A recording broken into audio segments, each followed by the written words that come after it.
continuar con la jornada de hoy.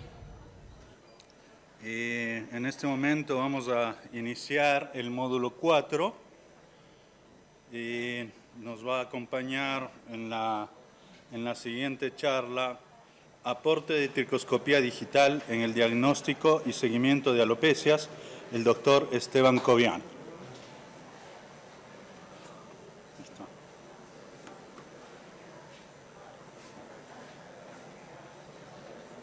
Hola, buenos días. Muchas gracias a la asociación por la invitación.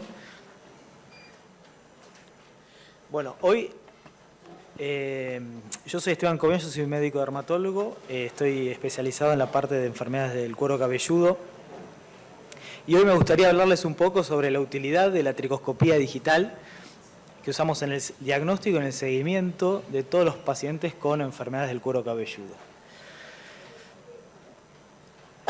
Bueno, yo no sé si acá todos saben lo que es la tricoscopía o si la usan. Yo, para hacer una breve introducción, es un método diagnóstico no invasivo en el cual usamos una luz polarizada para obtener una correcta visualización de la superficie cutánea y hay distintos tipos de aumento, depende del dispositivo que usemos. Los manuales habitualmente son de hasta 10 veces el aumento real y con los digital podemos obtener hasta 20, hasta 50 veces para una correcta y mejor visualización de todas las estructuras. Acá hay algunas fotos de los dermatoscopios que más se usan en la práctica diaria, que pueden ser ambos con luz polarizada, pero pueden ser sin contacto con la superficie cutánea o de contacto, como vemos en la segunda foto, vemos lo que son los dermatoscopios de mano de contacto. Después tenemos los digitales, acá podemos ver que es un dermatoscopio anexado a una computadora, ¿sí?, a un software para obtener imágenes con mayor aumento en algunos casos para la mejor visualización y aparte nos sirve, como vamos a ver más adelante, para una correcta comparación en dos momentos distintos del mismo paciente. Y aquí le vamos a hacer esto. A todos los pacientes que tengan una enfermedad del cuero cabelludo vamos a practicar una tricoscopía en la consulta. Lo vamos a hacer siempre en la primera visita, ¿sí?, para tratar de arribar a un diagnóstico y opciones terapéuticas y también para ver cómo va respondiendo, o sea, en el seguimiento. Y en otros casos lo usamos para obtener un mayor rédito en una biopsia de cuero cabelludo, como vamos a ver al final. Acá solamente para nombrar las más frecuentes de las alopecias, que son las cicatrizales y las no cicatrizales. Yo no voy a ahondar en esto, solamente voy a mostrarles algunas imágenes tricoscópicas de las estructuras más frecuentes. Entonces, cuando vamos a ver el cuero cabelludo, vamos a imaginariamente dividir lo que vemos en estructuras foliculares, en primera instancia. ¿Y qué son las estructuras foliculares? Todo lo que envuelve el folículo. ¿Qué va a ser? En este caso lo que podemos llegar a ver son puntos amarillos, ¿sí?, como podemos ver en la foto de abajo, son aperturas de los orificios foliculares que se pueden ver en todo el cuero cabelludo.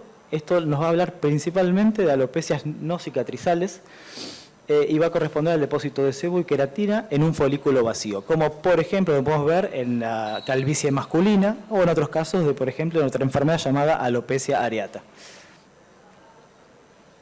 A veces no todos los puntos amarillos corresponden a alopecias no cicatrizales, puede haber casos de alopecias cicatrizales como el lupus discoide, pero es algo más extraño. Después vamos a ver otras estructuras que son los puntos negros o pelos rotos, depende de la emergencia, en los cuales vamos a ver pelos que emergen de la superficie y se rompen a distinta altura.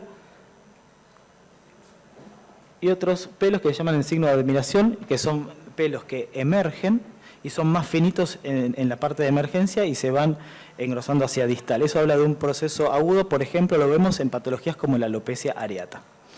Hay otras estructuras que se ven con menor frecuencia, como los pelos en cola de chancho, como podemos ver ahí chiquito. Otras estructuras foliculares que vemos en otras patologías, como la tricotilomanía, en la cual el paciente se manipula el cuero cabelludo, que son las estructuras en B corta, así que son pelos, son unidades foliculares de dos pelos en los cuales se rompen luego de emerger por la fricción. Otro que podemos ver son pelos en gancho, que remera al Capitán Garfio de Peter Pan, no sé las edades acá presentes. Bueno, eso es. Los pelos en coma, estos son pelos que se doblan. Esto siempre los tenemos que pensar en procesos infecciosos de origen fúngico. Pueden dar estas estructuras de pelos con esta forma curva, lo que se llama pelos en coma. Otras estructuras foliculares que podemos ver son los puntos rojos, que son estructuras que tienen buen pronóstico en lupus discoide crónico. Y para ir finalizando lo que son las alopecias cicatrizales, los pelos en penacho, que son pelos que emergen de más de 5 pelos del mismo folículo, ¿sí? Con esta inflamación perifolicular, con esta escama. Esto nos va a hablar de una posible foliculitis decalvante, que es una alopecia cicatrizal, en la cual vamos a tener que tomar alguna conducta agresiva para tratar de que no deje cicatriz. Con otra frecuencia se pueden ver los pelistortis, os orientan, son pelos que giran sobre su eje, que lo podemos ver en alopecias cicatrizales. Por eso la importancia de conocerlas para dar un diagnóstico certero y un tratamiento precoz. Ahí podemos ver la flechita marcándolo. Y no solo vamos a ver folículos, sino también vamos a ver las estructuras que están entre los folículos y alrededor de los mismos. Algo que tenemos que siempre buscar son escamas foliculares.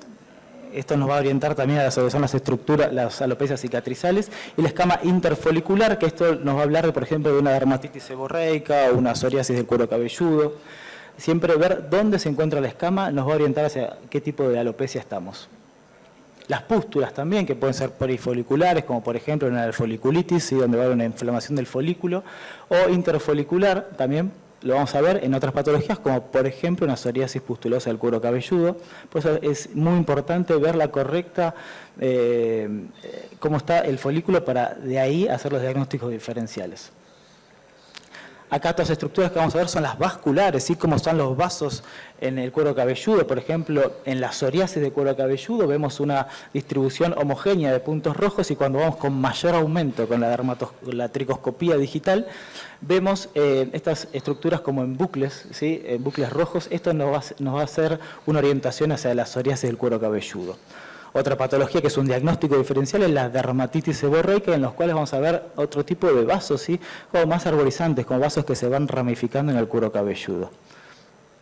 Entonces, esto es la teoría, lo que tenemos que pensar cuando vemos, pero después pasamos a la práctica, cuando viene el paciente, que muchas veces es un desafío tratar de hacer un correcto diagnóstico.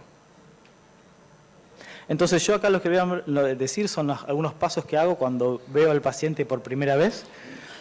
Siempre vamos a ver al paciente sin el tricoscopio primero, o sea, ver cómo está globalmente el cuero cabelludo, qué zonas están afectadas. Vamos a hacer una tracción de la zona y vamos a visualizar primero con un dermatoscopio el cuero cabelludo, pero sin, como puse ahí, en seco, o sea, sin aplicar ningún líquido, porque si aplicamos un líquido nos puede llegar a borrar la escama, que es de mucha utilidad, como vimos antes, para diferenciar los tipos de alopecia. Y después podemos hacer la aplicación de algún líquido para visualizar mejor lo que es el cuero cabelludo. Cuando tenemos una alopecia difusa, ¿sí? Tenemos que comparar siempre 3 sectores, el frontal, parietal y occipital. Esto es importante porque sabemos que en la alopecia androgenética, la más frecuente de todas, la parte occipital, o sea la nuca, lo que es la densidad de los diámetros debería estar conservada, y eso nos va a dar una orientación para ver si podemos estar en presencia de una alopecia androgenética inicial. Vamos a ver cómo están los diámetros de los pelos, ¿sí? Podemos apoyar una visión relativamente panorámica de 10 aumentos, cómo está el cuero cabelludo. Veo variación de diámetros, no veo variación de diámetros. Vamos a buscar signos de actividad. Si pensamos en lo que es la alopecia areata, vamos a buscar signos de actividad. ¿Cuáles eran lo que dijimos? Los pelos en signo de clamación, como si fuese un signo de clamación que emerge del cuero cabelludo. Si hay pelos rotos, esos pelos rotos o puntos negros. ¿Y cómo está la vascularización? Está muy rojo, está conservada la vascularización, eso va a alejar lo inflamatorio. Hay escama, acuérdense, esto es importante para diferenciar las alopecias cicatrizales. ¿Dónde está esa escama? Si está alrededor del folículo o entre los folículos.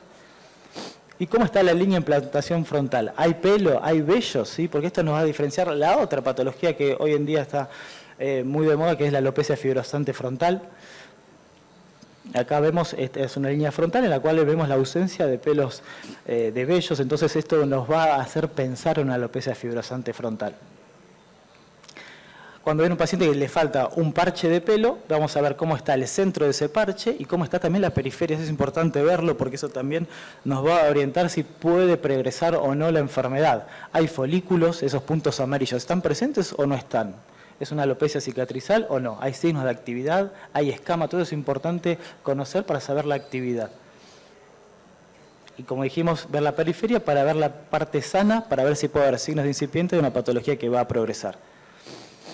Entonces, eso lo podemos hacer en cualquier consultorio con un dermatoscopio de mano. Y después hay herramientas con más opciones de visualización para un mejor seguimiento. Acá encontré un trabajo en el cual comparaban un dermatoscopio digital con un microscopio de mano y lo que ven que alguien que se dedica a pelo sí puede llegar a encontrar diferencias y le puede ser de utilidad, pero alguien que quizás no está tan entrenado no va a poder visualizar correctamente todas las estructuras necesarias. Acá, por ejemplo, hay dos columnas, y en una es un paciente con un líquen plano pilar y la otra es una alopecia areata, la columna de la derecha, y vemos que en la primera imagen, que es el dermatoscopio digital, se pueden ver correctamente la escama, que después con el microscopio de mano quizás es más difícil de visualizar. Ya directamente en la tercera fila de la columna de izquierda ya casi ni se ven escamas. Entonces ahí podríamos hacer algún error diagnóstico. Y lo mismo en la columna de la derecha, en una alopecia areata, vemos claramente con el dermatoscopio digital los folículos amarillos, pero ya si nos vamos alejando en la calidad de imagen con un microscopio de mano, vemos que ya se empieza a hacer más difícil la interpretación, y ya se ven más rojizos esos puntos. Esto es lo que tenemos en nuestro centro. Yo trabajo en Soriahue, que es un centro de dermatología, y ahí tenemos la unidad de pelo. Este es la torre que se llama IntelliStudio, que este es de una marca llamada Canfield, y que tiene un software nuevo que se llama Hermetrix. Esto viene anexado, la cámara de la torre de pie con un dermatoscopio de mano para hacer las imágenes microscópicas. Esto es una imagen panorámica del paciente, un paciente con una alopecia androgenética. Sí, este paciente, la verdad que quizás no hace falta verlo con un dermatoscopio, podemos hacer un diagnóstico clínico solamente con la macroscopía. ¿Y qué nos aporta el Hermetrix en este caso?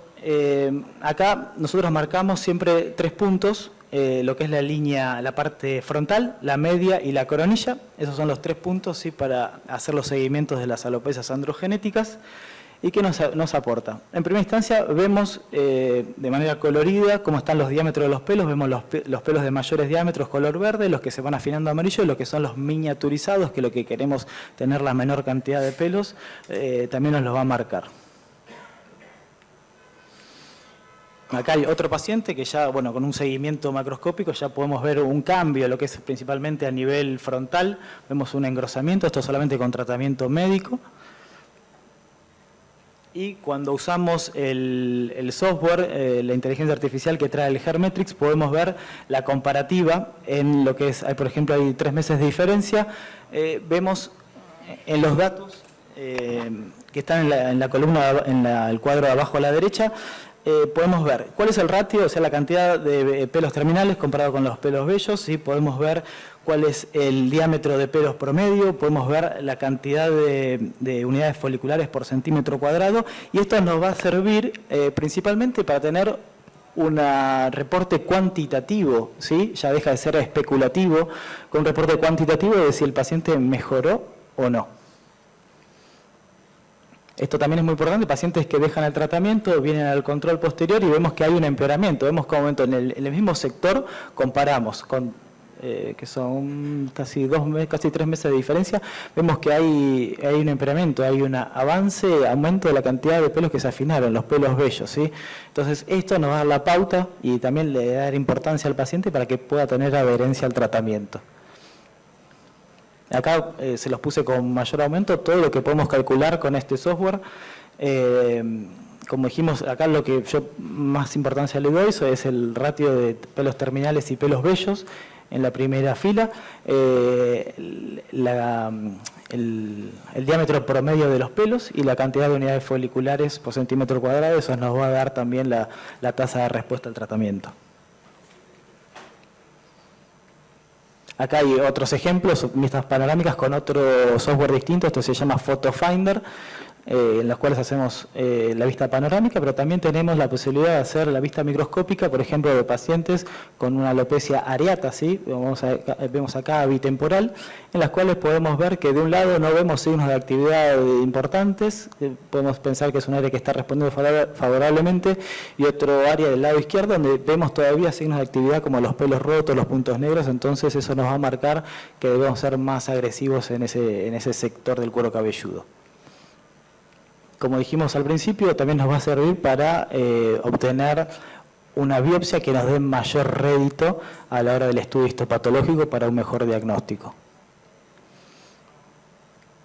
Y siempre, preguntar al paciente antes de apoyar el dermatoscopio, porque nos podemos llevar sorpresas como ver estas imágenes en las que uno puede pensar estructuras semicortas, puede pensar que es una alopecia, una tricotilomanía, que el paciente estuvo traumatizando, pero bueno, al interrogatorio un paciente que se había hecho un implante capilar recientemente, o cuando ponemos puntos negros en el cuero cabelludo, al interrogatorio el paciente refiere a haberse hecho una micropigmentación también del cuero cabelludo. Por eso es importante el relato del paciente. Entonces, para ir finalizando, lo que quiero que se lleven, que esto es un método complementario, como vimos recién. Nunca hay que dejar de lado el relato y la visión clínica del paciente, y nos va a servir para el diagnóstico y seguimiento, y lo que aporta, lo que vimos el Hair-Metrix, es la información cuantitativa. Si eso nos va a dar precisión si el paciente mejoró o no con números. Ya deja de ser especulación si se ve globalmente un poco mejor o no. Bueno, muchas gracias.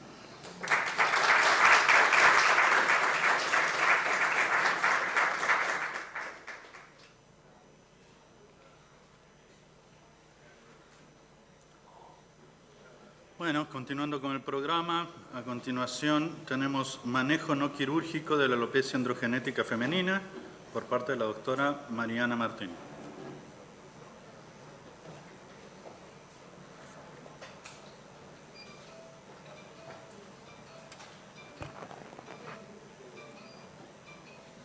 Bueno, ¿qué tal? Buenos días, buenas tardes ya a todos. Vamos a ir empezando con la charla.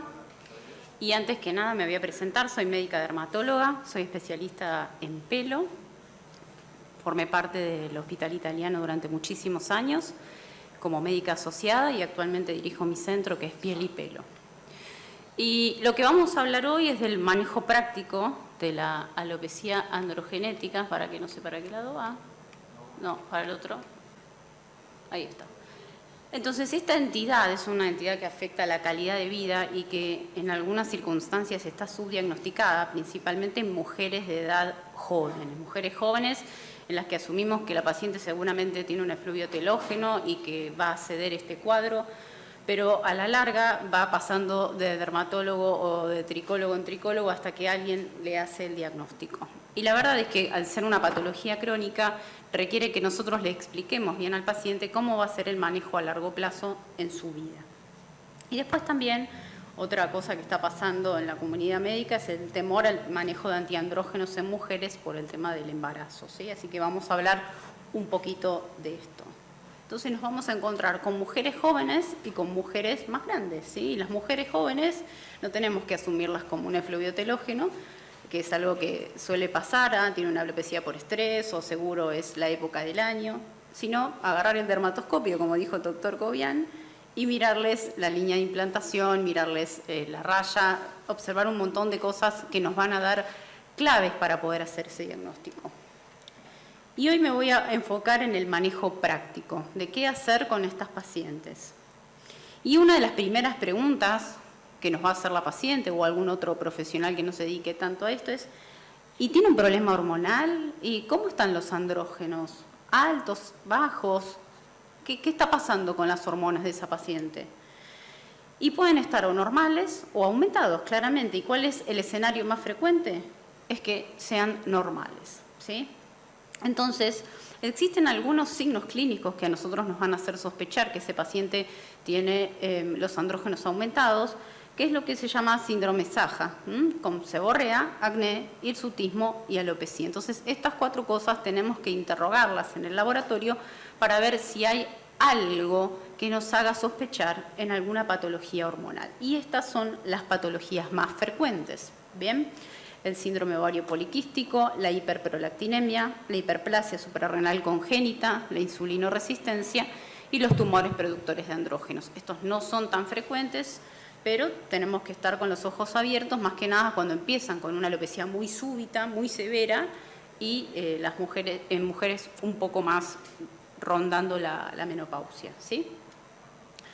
¿Qué estudios de laboratorio debo solicitar? Bueno, estas cosas van a permitir descartar causas sobreagregadas de caída de pelo. Es muy frecuente que la paciente con alopecia androgenética tenga además otra causa de caída. Por ejemplo, el hierro bajo, vitamina D baja, la tiroides que hoy no funciona bien, o haya algo en el interrogatorio que nos haga sospechar en alguna otra causa de fluido telógeno que no me voy a meter. Pero con esto lo que vamos a hacer es descartar causas sobreagregadas. ¿Y cuándo le voy a pedir el laboratorio hormonal?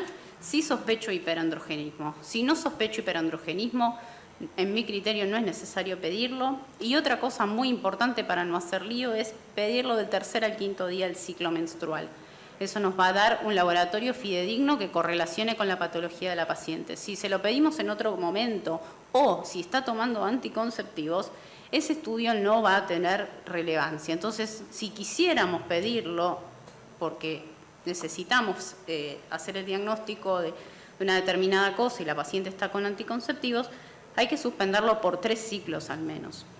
Pero sabemos que la suspensión de los anticonceptivos es una causa muy importante de caída de pelo, así que hay que evaluar si lo vamos a suspender o no. Y esas son las hormonas que yo suelo solicitar en el laboratorio. Entonces, el objetivo del tratamiento va a ser detener la caída, evitar la progresión y generar un recrecimiento que sea cosméticamente aceptable, ¿sí? Que la paciente esté lo más contenta posible con los resultados. Entonces tenemos que hablar con el paciente de los costos, de la cronicidad de la patología, evaluar las opciones terapéuticas, explicarles y tratar de acordar con ellos de un tratamiento que esté dispuesto a hacer. Porque existe el tratamiento ideal y después existe el tratamiento posible, que es aquel tratamiento que el paciente puede hacer, ya sea porque su vida se lo permita y no puede tomar muchas medicaciones al mismo tiempo, o porque no tiene los medios para quizás pagar un plasma o una mesoterapia capilar. ¿Bien?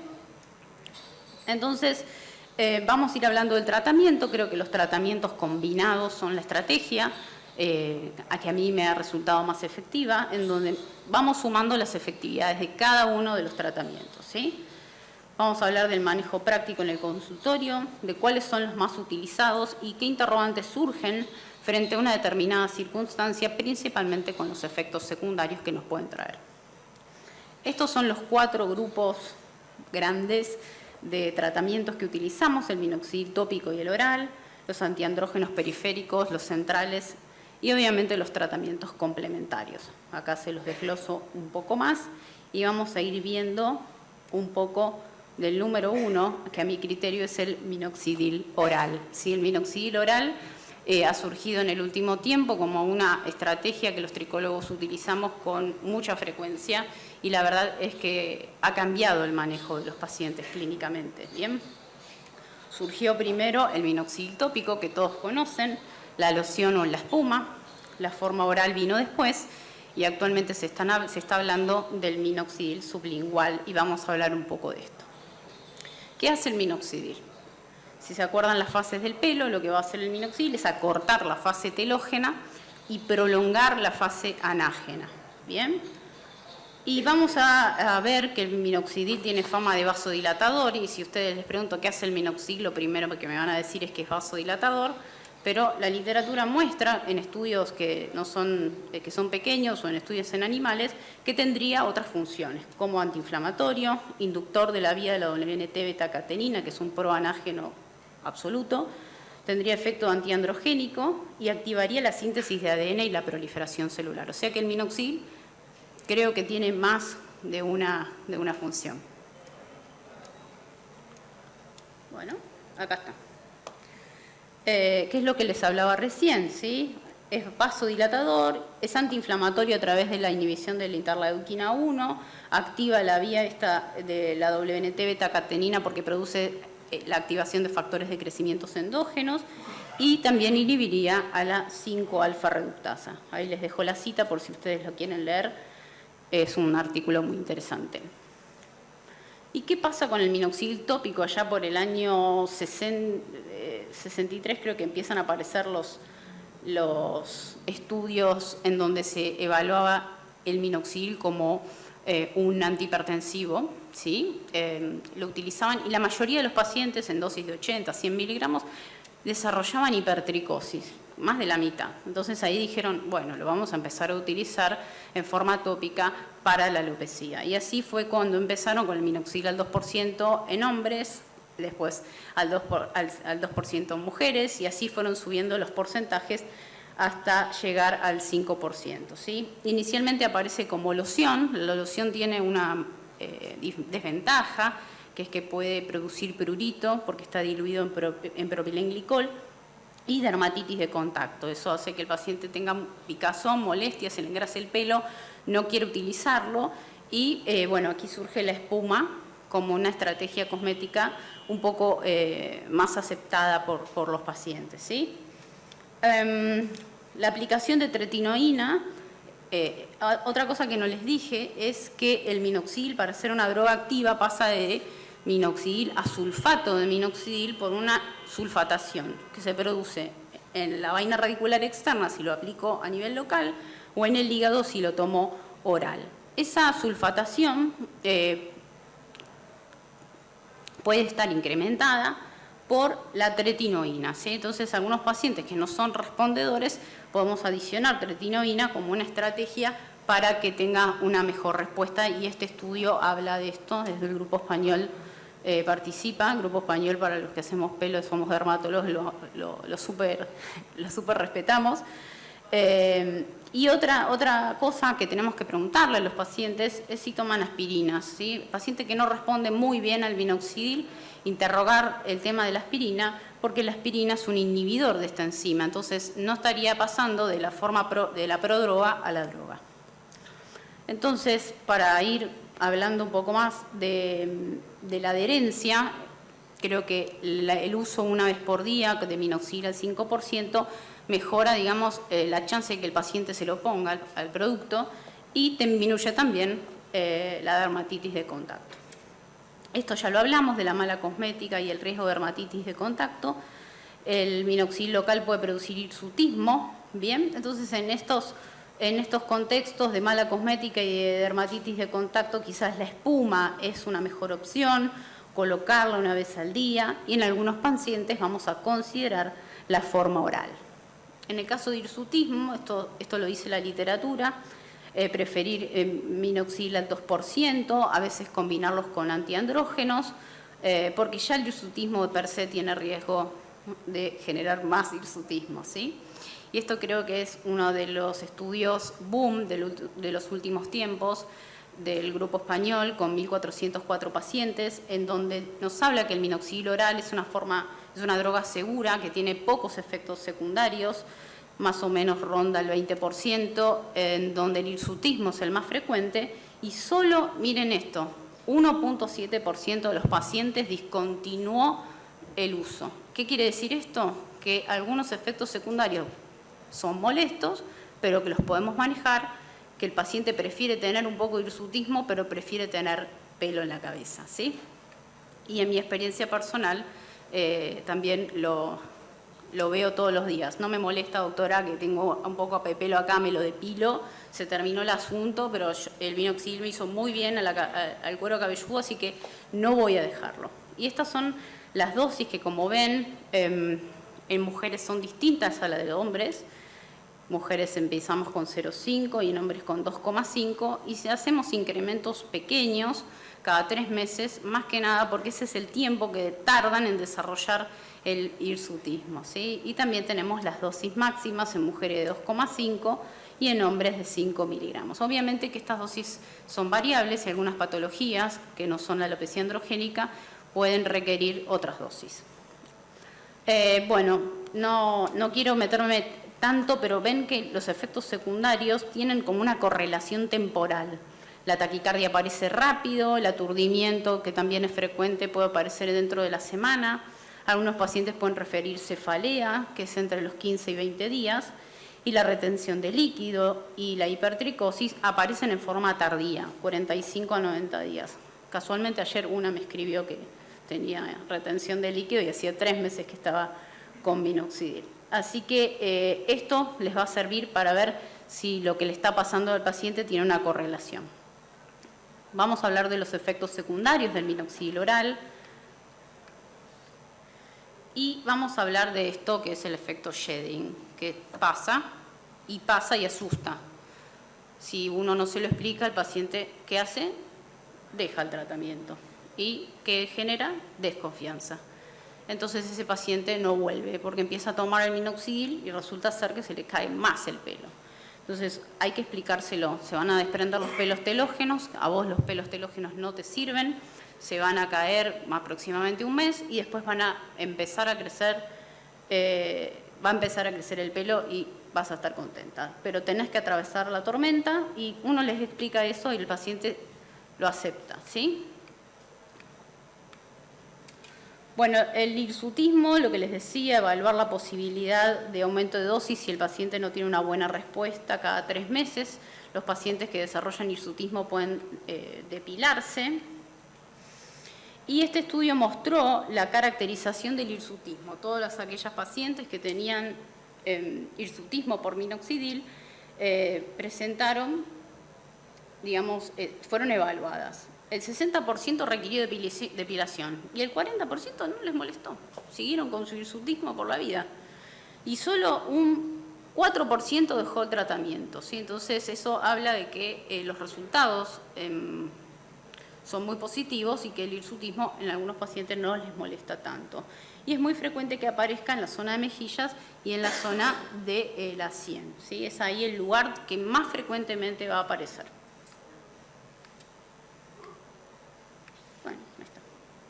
La taquicardia aparece muy rápidamente. La verdad es que la estrategia sería disminuir la dosis, luego suspenderlo un par de días. La verdad es que el uso de beta bloqueantes y la interconsulta con cardiología, yo nunca he tenido que llegar, solamente con la disminución de la dosis se suele manejar muy bien. El aturdimiento aparece al 7º día, también suspender y reiniciar la dosis. Tomar inmediatamente antes de dormir, tomar abundantes líquidos y ajustar los antihipertensivos, porque la asociación con antihipertensivos puede generar esta dificultad. La retención de líquidos es tardía, se puede asociar a diuréticos, principalmente en las mujeres vamos a usar espironolactona, entonces ahí ya per se vamos a tener una disminución de los efectos secundarios. La cefalea aparece a los 15-20 días. También se puede disminuir la dosis y usar analgésicos comunes.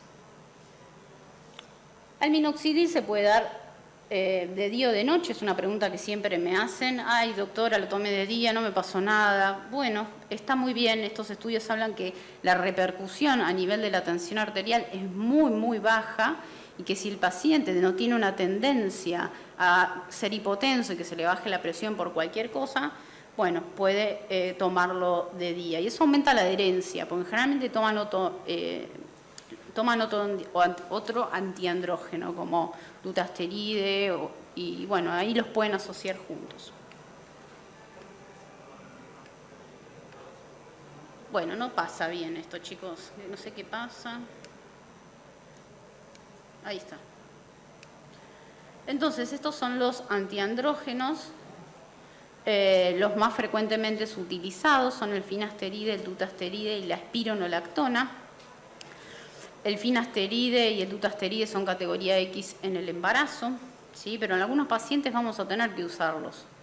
Y son mujeres en edad fértil, y esto se lo tenemos que explicar mucho, y además darle anticonceptivos para que no haya ningún inconveniente. El dutasteride tiene una vida media mucho más larga, lo que nos permite utilizarlo en dosis de 3 a 7 veces por semana, yo lo sugiero después del año. Entonces, eso hay que tenerlo en cuenta. Y la espironolactona, la dosis también es variable, entre 25 a 200 miligramos, está permitido en lactancia, igual de todas formas hay que consultar con el médico, el pediatra. ¿Bien? ¿Qué puede pasar? Tener miedo a las formas orales. La paciente nos diga, no quiero tomar dutasteride, no quiero, tengo miedo. Bueno, ahí podríamos priorizar los antiandrógenos tópicos o los antiandrógenos infiltrados como la mesoterapia con dutasteride. Tengo hiperandrogenismo, por ejemplo, un ovario poliquístico. ¿Cuál de todos los antiandrógenos voy a elegir? Y preferentemente la espironolactona o la bicalutamida. Tengo antecedentes de cáncer de mama. Bueno, esto es muy discutido, ¿sí? Ahora lo vamos a charlar, pero en ese caso podríamos considerar utilizar la espironolactona.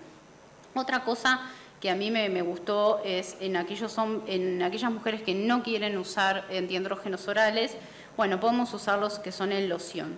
Este es un estudio que es en hombres, que dice que 1 miligramo de finasteride sería similar a 2 veces por día la aplicación de 0.25 de finasteride tópico. Y que la asociación de minoxidil tópico de finasteride tópico con minoxidil oral sería superior. ¿Y qué pasa con respecto al cáncer de mama? Bueno, el temita de los estrógenos, que el dutasteride aumenta los estrógenos, tengo antecedentes. Esto es cierto, nosotros los especialistas en pelo tenemos mucha precaución con esto, pero este estudio habló de la asociación de espironolactona y riesgo de recurrencia de cáncer de mama, e incluso las pacientes que habían tenido cáncer de mama y tomaron espironolactona no presentaron ninguna recurrencia, no se encontró asociación. Entonces, ¿sería un fármaco viable? Sí. ¿Lo damos de primera? No. Yo prefiero dar minoxidil oral y hacer alguna otra cosa y tener la espironolactona como de última si el paciente tiene mucha clínica y le molesta. Bueno, y acá en el embarazo, ¿cuál damos? Ahí estamos. Es muy frecuente que las pacientes jóvenes me digan, bueno, estoy tomando todo esto, quiero tener hijos, ¿qué hago? ¿Cómo hacemos las suspensiones? Bueno, la espironolactona, el minoxidil oral y el finasteride hay que suspenderlos un mes antes. El dutasteride 6 meses antes, es un montón. Entonces, quizás no sería el fármaco de primera línea para una mujer joven. Ahí le podrían dar espironolactona o finasteride, ¿sí? Y el minoxidil tópico es apenas sepa su embarazo. Esto, la verdad, lo dice el Grupo Español en su libro de tricología. Y bueno, yo lo hago así en mi práctica personal. Bueno, es lo mismo que lo que les hablé antes, en el caso de las pacientes que están haciendo embarazo, ¿qué tratamientos pueden hacer? Bueno, en el caso del embarazo solo puede hacer plasma y microneedling. Y en lactancia se pueden, reactivar el minoxidil tópico, el oral, la espironolactona. Puede empezar bastantes tratamientos. Ya falta poco. Y estos son los tratamientos complementarios que ustedes ya conocen todos y no me voy a explayar en explicarlos.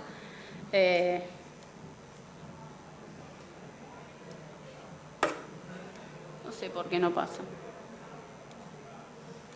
Este lo voy a pasar. ¿Podrías pasarlo, por favor? Los videos, pasalos. Acá les voy a dejar los...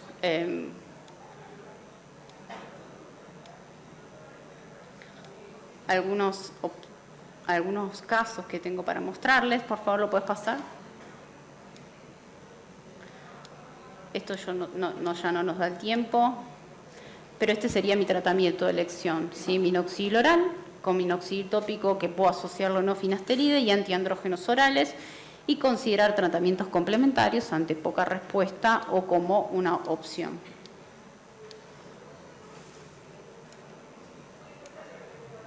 Estos son algunos casos. La mayoría de mis pacientes tienen tratamientos múltiples, como en su mayoría son antiandrógenos, minoxidil oral. Pásalos, por favor, quedan poquitos. Ven, la respuesta es muy buena, pero algunos pacientes no logran repoblar todo lo que nosotros quisiéramos. Sin embargo, si uno les pregunta, Ellos están muy felices. Así que a veces la expectativa de uno y la expectativa del paciente son distintas. Porque hay pacientes que uno las ve acá que yo quisiera que les crezca más el pelo, pero para ellas eso es la gloria. Así que eso también considerarlo dentro del interrogatorio. Así que bueno, muchísimas gracias. Espero haber sido útil.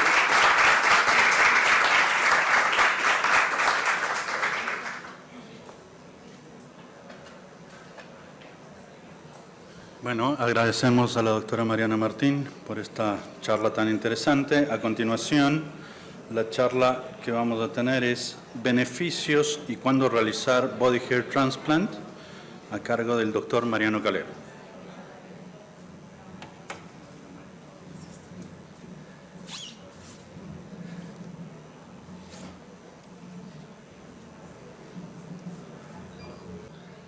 Bueno, para los que no me conocen, soy Mariano, prometo ser breve.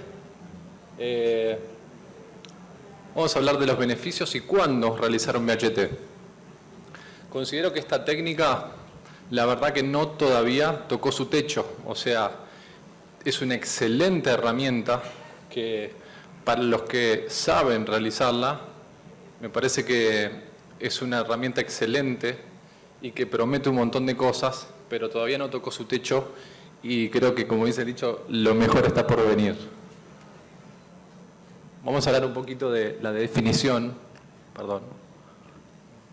Sabemos que el BHT, por sus siglas en inglés, significa trasplante de pelo corporal y es en realidad la extracción de cualquier parte de pelo del cabello, del cuerpo, que extraemos con excepción del área donante convencional, como es el área occipito parietal, y en realidad tiene características diferentes ese cabello. ¿Cuándo la indicamos? Cuando principalmente el paciente presenta un área donante limitada. En el examen físico deberíamos valorar la presencia de cabello y, si existiese, evaluar bien la calidad y la cantidad de ese pelo. Esto, si confiere esas características a ese cabello, bueno, entonces podríamos hablar con el paciente cuáles serían los objetivos, ya sea tanto reparar una cicatriz, mejorar una redensificación de un implante previo o restaurar áreas con similitud del área donante.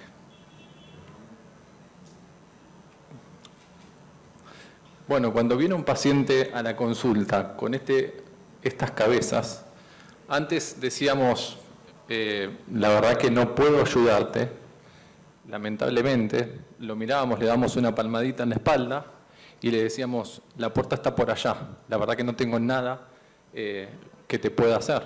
Y creo que cuando nosotros nos capacitamos y nos entrenamos, es una disciplina que con la experiencia le podemos brindar una herramienta muy importante al paciente para que esos pacientes que no tienen ninguna posibilidad de mejorar su estética, le damos una chance más.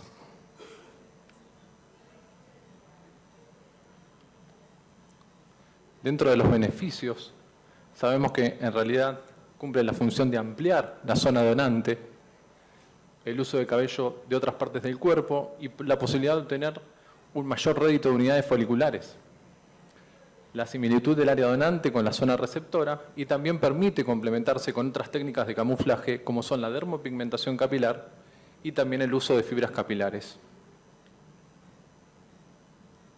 Dentro de los beneficios también nombramos que los cabellos corporales tienen diferentes formas en cuanto al grosor, al largo y la textura de los cabellos.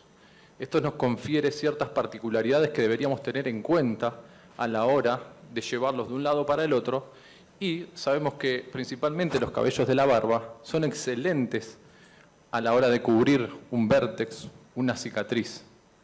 ¿Por qué? No solamente por su grosor, sino que por su vitalidad frente al implante. Está comprobado que resisten mejor. Los cabellos del torso también son buenos y efectivos para cubrir vértex, cejas y también cicatrices. Estos tienen una menor supervivencia, pero son muy efectivos también. Los cabellos del pubis también para vértex, cejas y cicatrices. Y principalmente, yo no lo uso porque es muy incómodo la extracción de las axilas, pero pueden ser buenos donantes para lo que es cejas, temporales y, por qué no, las extremidades para cejas, temporales y pestañas. Cuando el área donante es limitada y cuando el paciente tiene el recurso con qué hacerlo a nivel corporal, como la imagen izquierda, vemos que es una zona totalmente devastada en su área donante y también presenta cicatrices a nivel de la coronilla. Cuando hacemos una extracción a nivel de la espalda, redensificamos y logramos muy buenos resultados. También cuando buscamos cabellos con similitud del área donante y del área receptora. Tal es el caso de una lesión a nivel del borde superior del labio, que se hace una reconstrucción con cabello del tórax. También podemos usar cabello del antebrazo para reparar cejas y también pestañas. Otras formas y otros tipos son las reconstrucciones a nivel del temporal. Bueno, sabemos que el ciclo de cabello tiene una fase anágena, catágena, telógena, todo lo que ya saben, no los quiero aburrir, pero lo que deberíamos distinguir de esto es que el cabello corporal tiene unas características muy diferentes a cómo se comporta el cabello de la barba y cómo el del cuero cabelludo. Esto significa que la fase anágena para el cuero cabelludo puede durar entre hasta 8 años, el de la barba 1 año y el de las extremidades y el cuerpo hasta 6 meses. La fase natelógena se mantiene constante, aproximadamente 3 meses, y lo que sí varía fundamentalmente, y acá es donde está el kit de la cuestión, es que la fase telógena, el porcentaje, tenemos un 10% a nivel del cuero cabelludo y un 33% en la barba. Eso convierte a esas unidades foliculares, a esos cabellos, en buenos donantes, dada a la estabilidad que tienen esos cabellos. La cobertura de esos implantes va a ser mucho más estable a comparación de los cabellos del cuerpo. Dentro de las coberturas que podemos brindar, sabemos que es muy famoso el recurso de la barba. Está por proximidad y por también la posibilidad de realizarle, cuando estamos terminando la última sesión de su área donante convencional, como decimos, a ver, estira el cuellito que te roba algunos pelitos. Eso es típico y está muy bien porque estos mini test, nos permiten ver cómo después va a cicatrizar ese paciente. Si no, nos lanzamos y decimos, sí, venite que saco todo el cuerpo, te dejo, pero impresionante. Y después tiene, digamos, cicatrizaciones que no son las adecuadas y eso tiende a ser riesgoso. Vemos cómo este paciente se le extrajo de la zona inferior del mentón y tanto lateral, unas 1.500 a 2.000 unidades foliculares y también se extrajo a nivel del tórax. ¿Para qué? Para que con esas unidades a nivel del tórax se recubrió y se reforzó toda su primera línea y a nivel de la barba, la coronilla y el tercio medio, los cabellos fueron destinados principalmente de la barba para darle mayor densidad y mayor poder cubritivo. Otras posibilidades terapéuticas que nos brinda es hacer sesiones chiquititas, mínimas, donde se pueden extraer unidades foliculares de la barba para cubrir cicatrices. Esta imagen era un paciente que sufrió una mordedura de perro y lo que se hizo fue, se implantó sobre la cicatriz con cabello de la barba y el resto de su área donante la utilizamos para, fíjense que había una coexistencia con una alopecia androgenética. Entonces hay que priorizar un poco porque nunca alcanza el pelo. Entonces la idea obviamente es priorizar. El otro caso vemos que a nivel de los ángulos temporales una reconstrucción con cabello del tórax. También nos sirve cuando requerimos que el área donante sea totalmente, no sea injuriada por nosotros, y muchos pacientes que usan un rasurado con Gillette de su cuero cabelludo, no le podemos ir a plantear, te saco igual porque no queda ninguna cicatriz, no pasa nada. Bueno, hay que ser precavido hasta ahora porque puede suceder que presente lesiones y lo condenemos el resto de su vida a que use cualquier tipo de técnica. En este paciente lo que se hizo se extrajo de la zona inferior del mentón y se colocó sobre lo que es la mejilla con buenos resultados. También nos permite una redensificación de la primera línea. Lo que vamos a hacer es utilizar cabellos del tórax, porque no se puede hacer una redensificación de una primera línea con barba. Dentro de las reconstrucciones,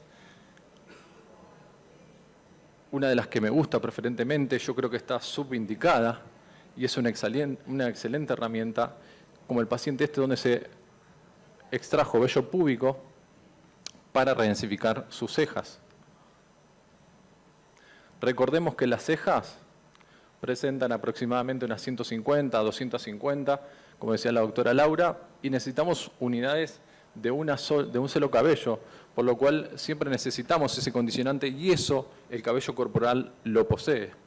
Dentro de los hombres, no subestimar el vello corporal y de extremidades, ya que es similar a la genética de las cejas, y las mujeres sabemos que no presentan vello corporal adecuado, ni barba, ni torácico, por lo que se aconseja la obtención, como en el caso anterior, del pubis, axilas o brazos si existiese la posibilidad. Dentro de las consideraciones a tener en cuenta es que el cabello de la barba es hasta 2 veces superior en términos de cobertura y eso lo hace un donante excelente para el cuero cabelludo. Presenta unidades foliculares simples en un 90% y un 10% son múltiples, o sea, de 2 unidades de cabellos por unidad folicular. Y tiene una fase telógena similar. Es ideal para redensificar un implante capilar y excelente para cicatrices por mayor supervivencia. El cabello tóraco-abdominal y púbico suele tener un mayor grosor que el de los brazos y las piernas y el tejido celular subcutáneo, abundante, laxo y las raíces de las unidades foliculares tienden a ser más profundas. Esto complejiza aún más el proceso durante la extracción folicular. El cabello, de las extremidades es un cabello corto, delgado y debido al ángulo de salida, que es muy paralelo a la piel, durante la extracción se crean heridas elípticas muy marcadas y que se pueden prorrogar en el tiempo durante la cicatrización, pero son específicamente adecuados para reconstruir cejas y ángulos temporales. Nunca debemos olvidar que no podemos lastimar al paciente a cualquier costo. Esto es el rédito de lesionalidad versus obtención de unidades foliculares. Valorar, si es posible, la calidad del VHT en una primera cirugía, como habíamos dicho. Se recomienda utilizar punch pequeños, no más de hasta 0,9 milímetros. ¿Bien? Transecciones de hasta un 30% son aceptables, mientras que se desaconsejan en mayores del 50%. A ver, esto tiene que ver con el tamaño que vamos a realizar una cobertura. Si es un detallecito, bienvenido y sea, pasa. Ahora, si tenemos que cubrir toda una cabeza, no podemos someter a que tengamos transecciones mayores al 50%. Entonces, debemos ser críticos a la hora de indicar esta técnica y poner un stop si tenemos este tipo de complicación. Algunos cirujanos sugieren el uso del minoxidil al 5% para potenciar la fase anágena de las unidades foliculares previa a la extracción. Está contraindicada la extracción por técnica FUS, por esto que decíamos que el costo supera con creces el beneficio. No se puede hacer mediante la fue robotizada y lesiones activas de piel no se aconseja, obviamente.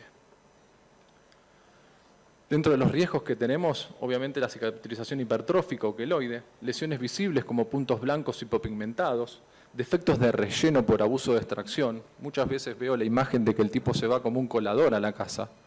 Eso no debe suceder. Y daños de vasos sanguíneos importantes a nivel del cuello y las axilas. Los cabellos corporales pueden presentar direcciones aleatorias, raíces profundas y adherencias. Esto es lo que particularmente lo vuelve difícil al proceso de extracción. No es tan fácil como parece. Elevados índices de transección folicular por elasticidad de la piel y baja calidad de las unidades foliculares extraídas. El proceso de adaptación que muchas unidades sufren después de ser trasplantadas, no solamente que a veces es incompleto, sino que muchas otras veces no se cumple. Lo he visto en muchas bibliografías, pero en la práctica realmente no sucede esto. Bueno, vamos a ver un caso que lo elegí porque me parece claramente una indicación absoluta de VHT. Vean cómo es un paciente de 75 años con un grado 6 de la escala de Hamilton y vemos que en la imagen inferior izquierda tiene un área que realmente deja mucho que desear. No podemos someter un implante porque vamos a ir por mal camino y vamos a tener muy malos resultados. Y fíjense cómo el examen físico, ese paciente presenta un excelente área donante en el cuerpo, que supera con creces el cabello a nivel del cuero cabelludo. Vemos que se le hacen sesiones, ¿bien? Son sesiones secuenciadas, no se puede hacer esto todo en una sola vez, porque nos quedamos sin paciente, primero por los límites anestésicos y también porque el paciente con semejante carga de adrenalina son pacientes de 70 años, un grado 6, 7, no nos podemos ir, ¿bien? Y como ven, se va haciendo una cobertura secuenciada del implante con primero tercio medio, coronilla, después volvemos a redensificar, frontal, coronilla, le damos cada vez más densidad. Y fíjense cómo va logrando una cobertura, ¿bien?, mayor entre sesión y sesión. Ahí se nota la extracción en los antebrazos y omóplatos, y fíjense ya en las últimas sesiones donde se hace una redensificación mucho más generalizada. Vean cómo se logra una cobertura homogénea, ¿bien? Sí, seguramente me van a decir, Mariano, pero está bastante ralo ese implante. Consideren que era un paciente con un grado 6, se logró una cobertura y no solamente se puede indicar una dermopigmentación, sino que también el paciente usaba fibras capilares, por lo cual él ya se sentía a gusto. Y ese es el objetivo. Dentro de las reflexiones finales, es una técnica complementaria. Obvio que es una caja de Pandora las unidades foliculares, porque nunca sabemos qué tipo de calidad vamos a encontrar debajo de la piel. No está indicado para todos. No, principalmente esto es más para los hombres, para el club de los hombres. Las mujeres ya están más limitadas a cabellos de otras partes del cuerpo. Proponer en caso de pacientes con objetivos posibles y expectativas que sean realistas. Requiere la planificación secuenciada, como dijimos. No podemos utilizar grandes volúmenes de anestesia y tumescencia con adrenalina porque es riesgoso. La piel tiene un gran poder de absorción y pasa a nivel sistémico. Limitaciones de la calidad del área donante. Técnica quirúrgica, lo que decíamos, la anestesia, y no comprometerse a cubrir grandes extensiones, sino que brindar buenas coberturas, de a poquito y seguro. Sí, es excelente para mantener características del área donante sobre la zona implantar, y es un verdadero plan de contingencias para esos pacientes donde tenemos malas cosechas en el cuero cabelludo. Esto pasa muy frecuentemente en quirófano, por más de que digamos somos los mejores sacando, nos pasa que muchas veces tenemos transecciones altas del cuero cabelludo y es bueno tener esta herramienta porque muchas veces te salva las papas. Comunicarlo y hacerlo consciente de este proceso, porque cuando contamos con la colaboración y también la confianza del paciente, todas las cosas son bienvenidas para el paciente y el paciente nos va a agradecer. Aclararle que si bien no es un experimento, esto es una disciplina donde deberíamos estar los dos de acuerdo, tanto el médico como el cirujano. Y considero fundamentalmente, no sé si se hicieron esta pregunta, pero ¿cuál es el minuto más importante de la extracción de BHT?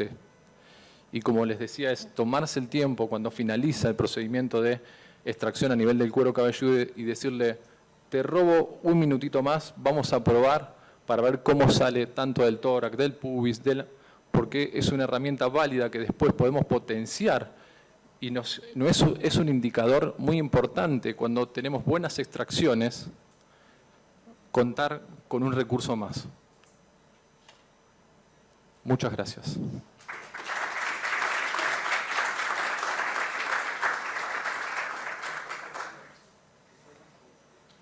Bueno, agradecemos al doctor Mariano Calero. A continuación, tenemos la charla comparativa del minoxidil vía oral versus minoxidil tópico por el doctor Carlos Villegas.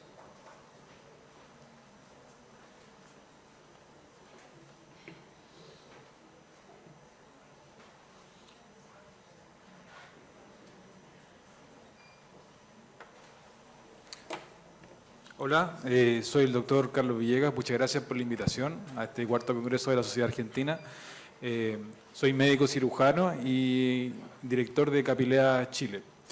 En esta oportunidad voy a presentar algunos estudios sobre la comparación del minoxidil oral versus el minoxidil tópico, que ya algo se ha conversado, así que seré breve en honor al tiempo. Bueno, el pelo forma parte importante de la identidad de las personas y la alopecia en general puede afectar de manera grave la salud emocional de nuestros pacientes. La alopecia androgenética es la más frecuente de todas y tiene distintos patrones de presentación de acuerdo al sexo. Es una condición crónica y tiene un tratamiento generalmente multifactorial. El minoxidil, en el tratamiento de la alopecia androgenética, inicialmente partió en los años 70, en donde se comenzó a utilizar en la hipertensión refractaria y en dosis mucho más alta, evidentemente, entre los 10 miligramos y 100 miligramos, donde se dieron cuenta que aparecía esto del hirsutismo y se comenzó a usar el minoxidil de uso tópico. El minoxidil de uso tópico es el único que está aprobado por la FDA como tratamiento de la alopecia. Acá tenemos los mecanismos de acción del minoxidil, que en general son varios que se han descrito, en cuanto al efecto vasodilatador, el antiinflamatorio, el inductor de las cateninas y como antiandrogénico. También el incremento de la síntesis de DNA y la proliferación celular. El minoxidil en general se absorbe principalmente a nivel gastrointestinal, cerca del 90% se absorbe a ese nivel y alcanza su pic máximo una hora después de la ingesta. Por el contrario, la absorción de minoxidil tópico, por ejemplo el de 2%, es del 1.4% de absorción. Aquí la importancia de la transferasa folicular en esta absorción. Cinco son los mecanismos de acción que ya probablemente ya lo comentaron: el tema de la vasodilatación, del efecto antiinflamatorio a nivel perifolicular, y también como antiandrogénico. Inhibe además el gen de la 5-alfa reductasa. Bueno, eso ya fue comentado, así que vamos a pasar la diapositiva. También esto que es un profármaco, el minoxidil, por lo cual debe ser sulfatado para que pase a ser una droga activa, ¿cierto? Con la sulfatransferasa, que es la que activa a este minoxidil. Muy bien, vamos a ver. Algunas presentaciones que existen en Chile, el minoxidil al 2 al 5%, no tenemos el comprimido de 2,5 miligramos, solamente en preparaciones magistrales. Una pregunta, ¿es eficaz el uso de minoxidil en la alopecia androgenética? ¿Existe más efectividad como uso tópico, oral o combinado? Algunos estudios al respecto. El minoxidil tópico está aprobado por la FDA, como lo comenté. Estudios revelaron que el minoxidil al 2 y al 3% son efectivos tanto en la alopecia androgenética masculina como femenina. En general, la solución al 5% tiene mejores resultados que el al 2%, y el uso del minoxidil en dosis baja vía oral se informó como una opción segura para el tratamiento de la alopecia androgenética. Algunos efectos adversos del minoxidil. Vemos acá que en general la dosis de minoxidil vía oral es dependiente de la dosis. Los efectos adversos, en general el hirsutismo siempre con los efectos cardiovasculares son los que más se vieron en este estudio. Una tabla comparativa de los efectos adversos, el hirsutismo como primer efecto adverso, y el minoxidil oral con algunos síntomas cardiovasculares que son más importantes también y con cambios a nivel del electrocardiograma. Otro estudio, este es un estudio que se realizó en la alopecia androgenética femenina, donde se comparó el minoxidil oral de 1 miligramo versus el minoxidil tópico, y se siguió durante 24 semanas. ¿Qué es lo que se estudió acá? Se evaluaron a través de intriscoscopía la densidad capilar después de todo este periodo y no se vieron grandes diferencias entre el uso del minoxidil oral versus el tópico. Un 12% con minoxidil oral versus un 7,2% de crecimiento con el minoxidil tópico, lo cual concluye que finalmente puede considerarse una opción terapéutica tanto en mujeres que tienen una baja tolerancia al uso del minoxidil tópico, usar el minoxidil oral. ¿Cuál es la dosis ideal del minoxidil? Ya, este es un estudio donde se mostró que donde se usó finasteride oral en conjunto con el minoxidil oral y el minoxidil tópico, 2 veces al día durante 6 a 12 meses. Lo que se encontró en este estudio es que las mujeres requieren dosis más bajas que los hombres. Las dosis descritas ahí son entre 0,25 miligramos y 2,5 miligramos diarios, y los hombres con dosis más altas, que es 1,25 miligramos y 5 miligramos al día. Importante acá es poder categorizar a nuestros pacientes entre respondedores y no respondedores de minoxidil, dado que tenemos cerca de un 60% de pacientes que no van a responder al tratamiento de minoxidil tópico. Y acá es muy importante el biomarcador, que es la sulfotransferasa, que es la que podemos evaluar previo a iniciar un tratamiento con minoxidil tópico.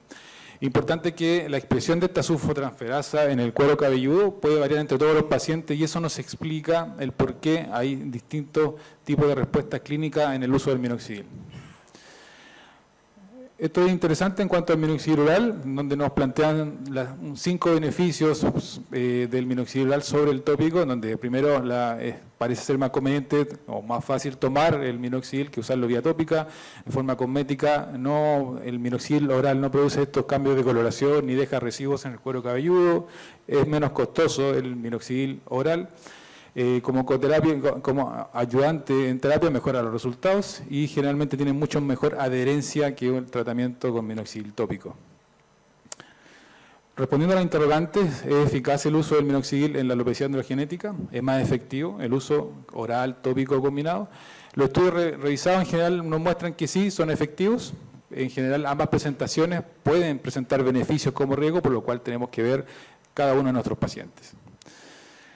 Varios estudios evaluaron que el minoxidil es efectivo en las dos tipos de alopecia, tanto androgenética en la masculina como femenina, pero sin embargo los ensayos faltan estudios que nos permitan extrapolar información y que sea representativa y confiable. La combinación del uso de minoxidil oral en dosis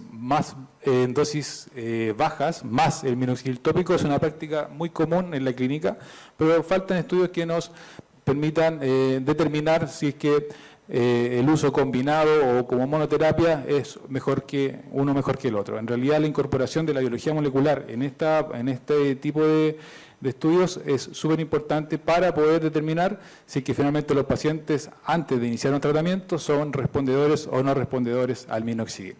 Eso en cuanto a la presentación del minoxidil. Muchas gracias.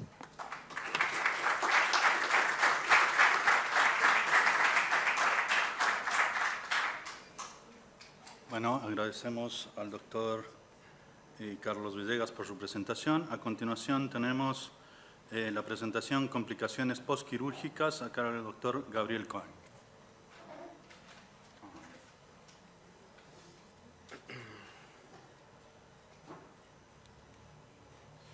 Bueno, buen día, soy el doctor Gabriel Cohen Sabán, soy médico dermatólogo.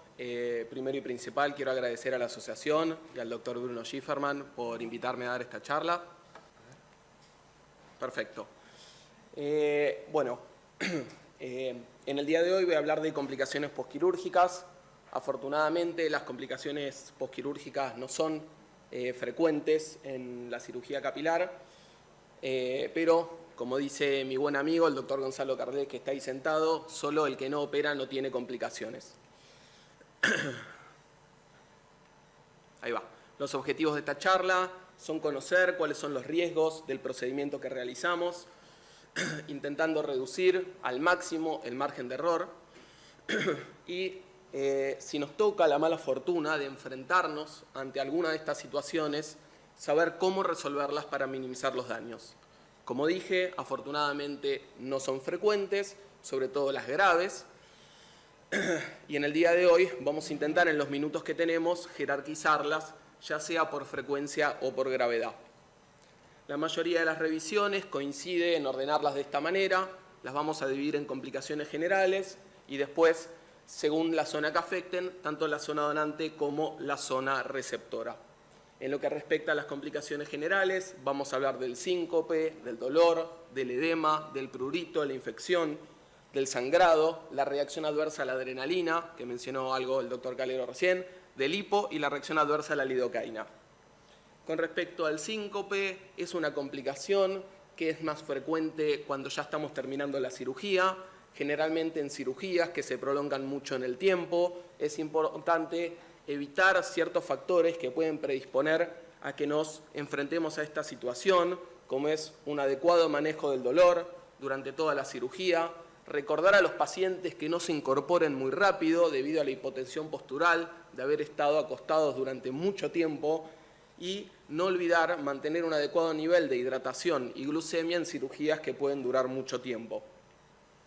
Con respecto al dolor, por supuesto que el día de la cirugía vamos a hacer una correcta anestesia, utilizando generalmente lidocaína en distintas concentraciones, pero es muy importante recordarle al paciente que es probable que sienta molestias en los días posteriores a la cirugía y prescribir una adecuada analgesia, ya sea con AINES o con opiáceos. Con respecto al edema, se produce generalmente por el descenso de la tumescencia sobre la frente y las áreas circundantes. Es una complicación sumamente frecuente. En esta revisión de 76 casos, hasta el 42% de los pacientes presentó en menor o en mayor medida la presencia de edema. Por eso es siempre importante recomendarle a los pacientes dormir con una elevación a 45 grados, utilizar una mascarilla con gel refrigerante mientras tenga esa complicación y sobre todo la utilización de corticoides sistémicos, ya sea de forma intramuscular el día de la cirugía o vía oral en los días posteriores. Con respecto al prurito, es una molestia frecuente que disminuye mucho la calidad de vida del paciente en los días posteriores. Generalmente se produce por la sequedad y la formación de las costras en los días posteriores a la cirugía. Es importante recomendarle a los pacientes utilizar un aerosol, un spray con solución salina o con agua. Puede estar a temperatura ambiente o puede estar refrigerado. El lavado de la cabeza a partir del tercer día puede que atenúe un poco esta molestia y también la administración de antihistamínicos orales si el paciente lo requiera. Con respecto a la infección, afortunadamente es una complicación sumamente infrecuente. Podemos ver que en esta revisión de más de 500 pacientes, tan solo un paciente reportó una infección.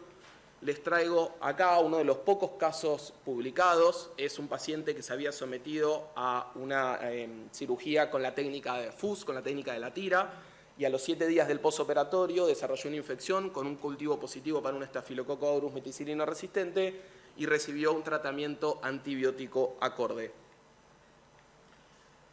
Pero eso no quiere decir que no debamos hacer una correcta profilaxis antibiótica en todos los pacientes. Generalmente utilizamos cefalexina por al menos 5 días. El sangrado excesivo es una complicación sumamente infrecuente en la cirugía capilar, pero es importante realizar una correcta evaluación preoperatoria indagando sobre los antecedentes de la diatesis hemorrágica, de la ingesta de aspirina, de AINES o de anticoagulantes, suspender la vitamina E, la ingesta de alcohol, los esteroides anabólicos, pedirle encarecidamente al paciente que deje de fumar y de usar minoxidil 2 semanas previo a la cirugía. Con respecto a la reacción adversa a la adrenalina, que el doctor Calero mencionó algo recién, es muy infrecuente la absorción sistémica de la adrenalina en la cirugía capilar. Generalmente el paciente refiere tener palpitaciones o taquicardia. En la mayoría de los pacientes no es un problema, pero en pacientes con antecedentes cardíacos sí lo puede ser. Por eso, todos los pacientes deben tener una evaluación cardiológica prequirúrgica previo a realizar la cirugía. Con respecto al hipo, de vez en cuando los pacientes nos preguntan en los días posteriores, che, yo nunca tengo hipo, estoy teniendo un montón, ¿tiene que ver con la cirugía? Bueno, hay que decirle que sí, que tiene que ver con la cirugía. Es algo poco frecuente, pero vemos que en esta revisión hasta el 4% de los pacientes lo presentó. Suele ser transitorio, autolimitarse, generalmente en el transcurso de 3 a 4 días, pero es importante saberlo. Con respecto a la reacción adversa a la lidocaína, afortunadamente no hay casos reportados de toxicidad sistémica asociados a la cirugía capilar. Sin embargo, es uno de los pocos complicaciones que pueden llevar al paciente al óbito, por lo que me parece importante jerarquizarla. Los signos generalmente empiezan con una excitación y una agitación, pueden tener mareos, visión borrosa, náuseas, vómitos, temblores, incluso convulsiones. Quiero destacar esto porque es muy importante. El entumecimiento de la región perioral y la lengua suele ser el primer síntoma de la toxicidad sistémica a la lidocaína. Estén atentos a eso. A veces también los pacientes refieren un sabor metálico. Y la cadena, cómo se desencadena, es una excitación muy importante que luego deviene en una depresión del sensorio con somnolencia y que luego tiene manifestaciones cardíacas con bradicardia, arritmia y eventualmente el paro cardíaco. Con respecto a las complicaciones de la zona donante, vamos a hablar de la depresión o de la sobrecosecha, de la hipopigmentación post-FUE, del efluvio telógeno, de los queloides, de la necrosis y de la foliculitis o los quistes. En lo que respecta a la depresión, justo la foto de la derecha, el doctor Bruno la mostró el día de ayer, se produce cuando se extraen mayor cantidad de unidades foliculares de las que son necesarias para cubrir una zona. Generalmente están asociadas a un personal inexperto que, bueno, ha olvidado un poco el juramento hipocrático. Con respecto a la hipopigmentación post-FUE, como bien mencionó el doctor Calero, y me parece muy importante resaltar esto, existe un concepto de marketing de separar a la técnica fusia, a la técnica FUE, como que la técnica FUE no deja cicatriz. Pero eso es falso. La técnica FUE puede o no dejar cicatriz en forma de pequeños agujeritos blancos, de marcas blancas, que son las entradas de los punch. Hay pacientes que tienen mejor cicatrización que otros y no presentan ningún tipo de cicatriz, pero hay personas que los pueden presentar. Por eso siempre es importante utilizar el diámetro más pequeño posible para intentar evitar esta complicación. Pero es importante no mentirle a los pacientes al respecto.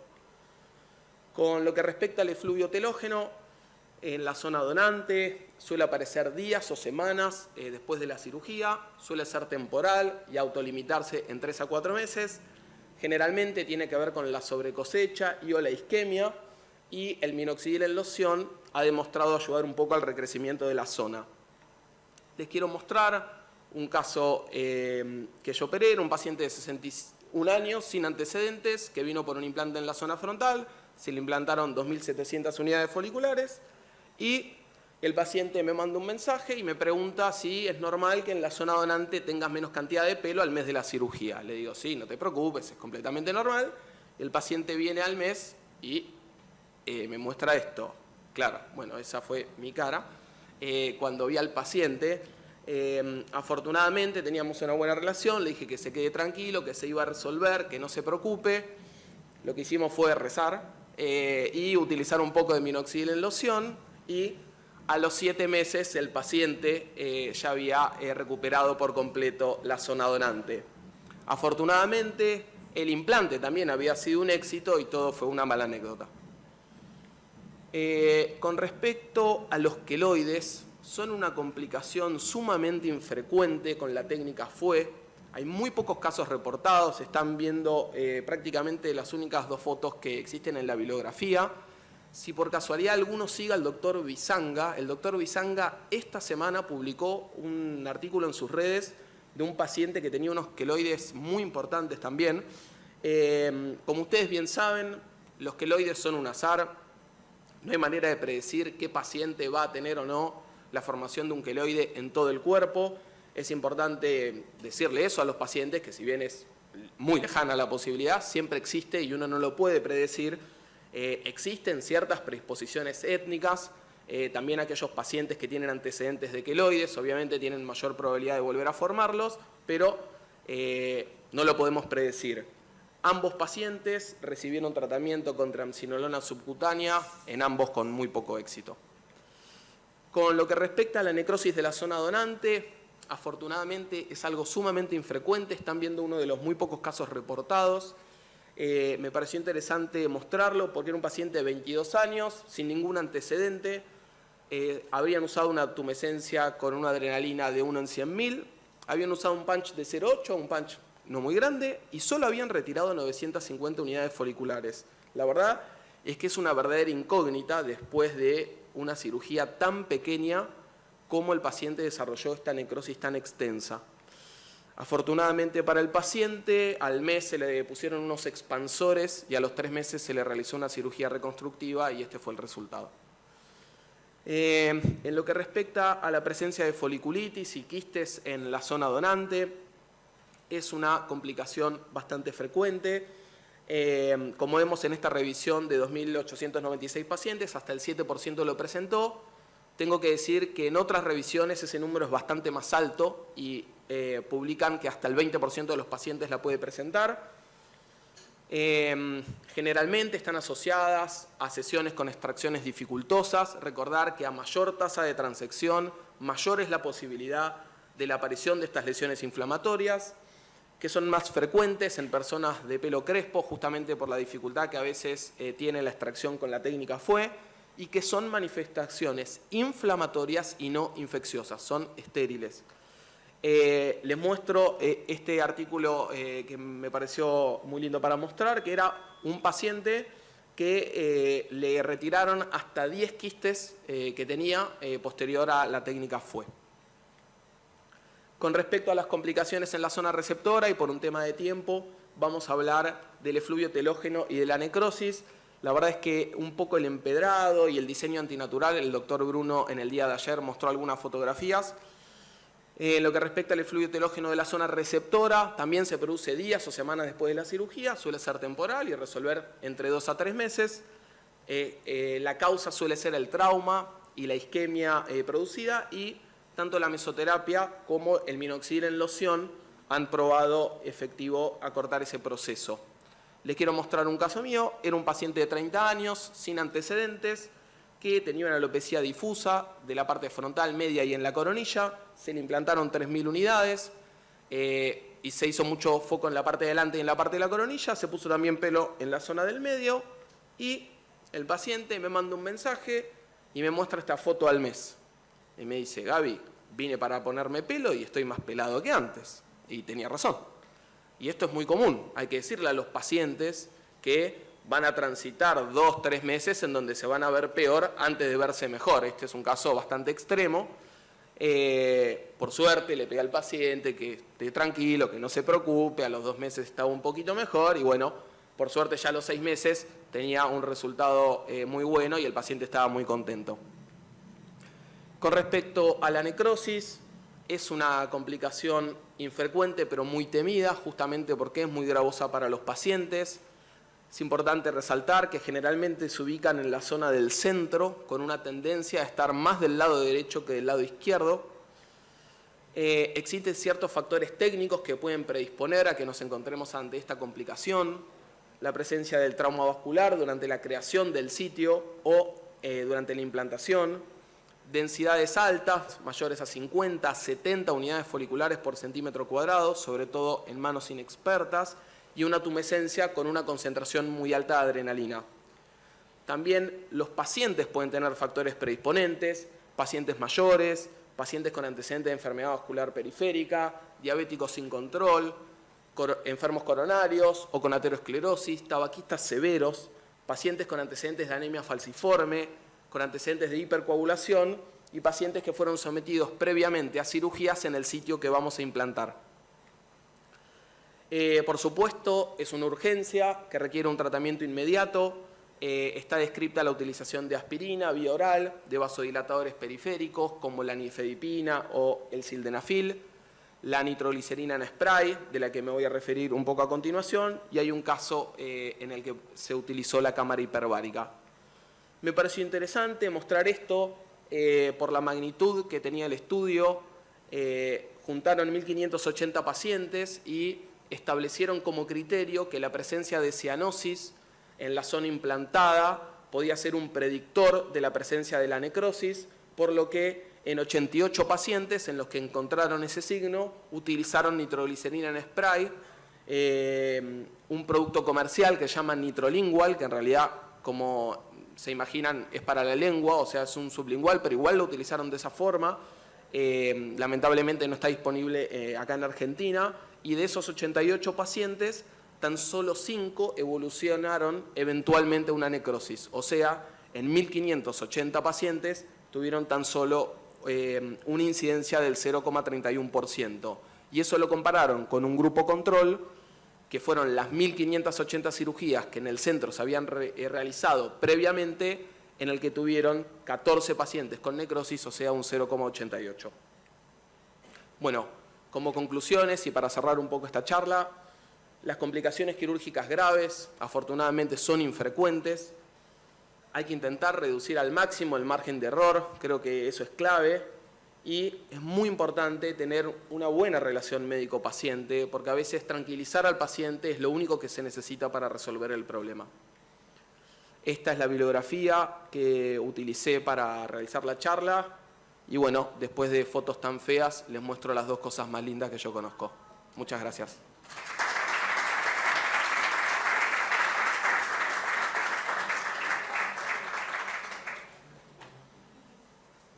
Bueno, gracias al doctor Cohen.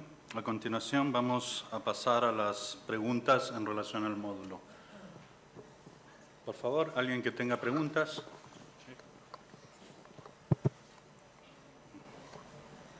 ¿Qué tal? Buenos días. Bueno, ante todo, gracias y felicitaciones a los doctores y a la doctora por la exposición. Tengo una pregunta y un comentario para la doctora Mariana Martín, que es la tercera vez que la veo en una exposición y siempre me llevo algo nuevo del aprendizaje, así que gracias por eso. Tengo una paciente femenina que por su cuenta o recetado por otro médico o médica, no recuerdo, está en tratamiento por su alopecia androgenética con espironolactona. Y yo sospecho que tiene un síndrome ovario poliquístico. Mi pregunta es, para solicitar el dosaje de hormonas, ¿es necesario suspender la espironolactona? Sí. ¿Y cuánto tiempo, doctora, recomienda? ¿Tenemos el micrófono? Perfecto. Perfecto.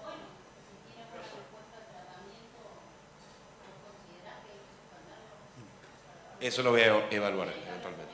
Sí, eso lo voy a evaluar eventualmente. Lleva un mes. Claro. Y el segundo comentario que quería decir, que esto yo lo aprendí también porque no lo sabía, es cuando dosamos prolactina, algunos laboratorios, tengo entendido que todos, indican la suspensión, la restricción de relaciones sexuales 48 horas antes. Perfecto. ¿Cómo? Y actividad física también. Gracias, doctor. Todo tranquilo.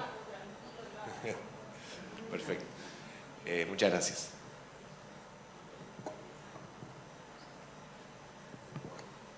Tengo una pregunta para la doctora.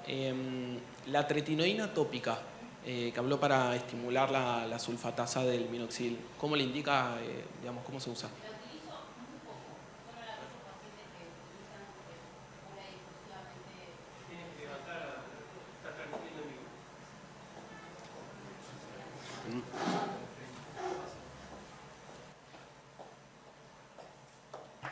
Perdón, no tenía idea que tenía que venir a hablar acá.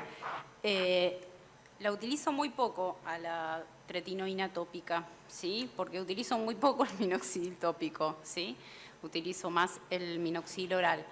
Pero las veces que lo utilicé, lo formulé en la misma loción, ¿sí? Minoxidil con tretinoína. Tenés que ser cauto de que el paciente no tenga tendencia a la irritación. Bueno, ya que estoy acá, si hay alguna pregunta más.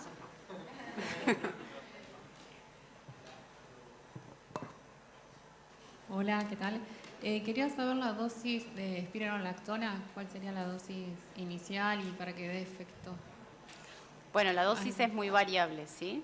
La dosis mínima es 25 miligramos y la dosis máxima es de 200 miligramos. En general, la dosis la podés escalar o empezar con una dosis entre 25 y 50 y evaluar si la respuesta es buena.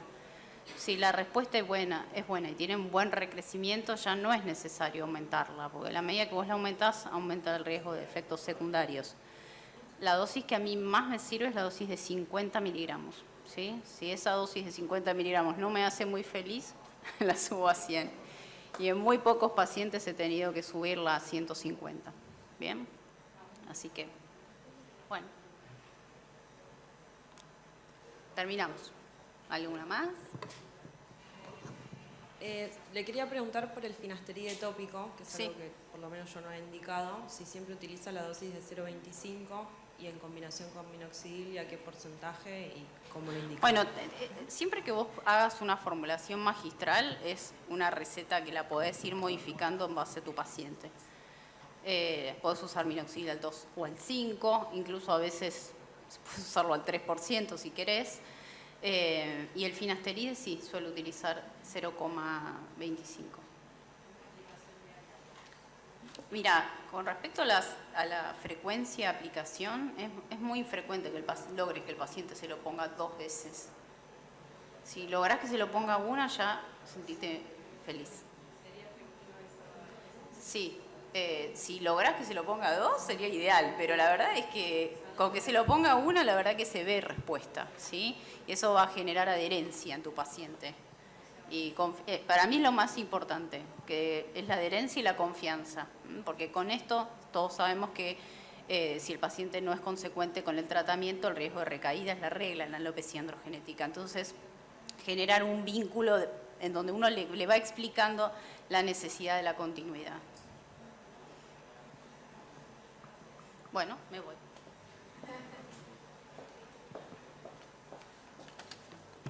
Bueno, agradecer a todos los disertantes del módulo que acabamos de terminar. Para finalizar, solo tengo 2 noticias, una buena y una mala. La noticia buena es que van a tener la libertad para ir a almorzar donde ustedes quieran y lo que ustedes quieran comer, pero la mala es que esa libertad está restringida para la noche porque todos están invitados a un cóctel de clausura en el que, obviamente, si bien la parte científica es muy importante para nosotros, también queremos tener un momento para poder confraternizar y compartir ya un momento de relax entre todos juntos. Así que para la noche están todos invitados al cóctel de clausura y ahora tenemos un espacio de 1 hora y nos encontramos en 1 hora. Gracias a todos.